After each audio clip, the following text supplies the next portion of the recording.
Gimana jadinya saat ribuan tentara di medan perang tumbang bukan karena peluru, tapi karena musuh tak kasat mata yang nggak bisa dideteksi radar manapun.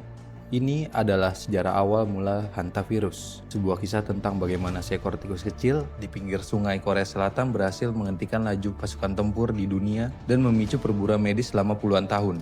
Kita harus mundur ke tahun 1950. Tepat di tengah berkecamuknya Perang Korea, di sela-sela baku tembak, para tentara PBB mulai mengalami fenomena mengerikan. Mereka tiba-tiba demam tinggi, pendarahan internal, sampai gagal ginjal. Lebih dari 3.000 tentara jatuh sakit secara misterius. Saat itu, intelijen Amerika panik. Mereka sempat mengira ini adalah serangan senjata biologis rahasia dari pihak musuh. Ketakutan menyebar lebih cepat daripada penyakitnya sendiri. Setelah perang berakhir, misteri ini nggak langsung terpecahkan. Penyakit ini seperti hantu yang hilang dan timbul. Baru pada tahun 1976, seorang dokter asal Korea Selatan bernama Hu Wang Li memutuskan untuk mendedikasikan hidupnya demi mencari sumber penyakit ini. Perburuan ini nggak mudah. Dr. Li harus memeriksa ribuan tikus di sepanjang sungai Hantan.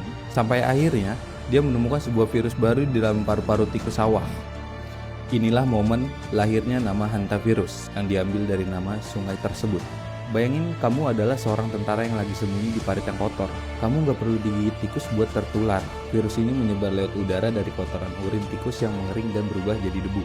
Begitu debu itu terhirup, musuh ini langsung menyerang organ dalam. Dr. Lee menemukan bahwa virus ini punya pola yang unik. Tikus itu yang menjadi pabrik yang menyebarkan virus ke manusia selama sisa hidupnya. Penemuan ini mengubah cara dunia medis melihat penyebaran virus dari hewan ke manusia.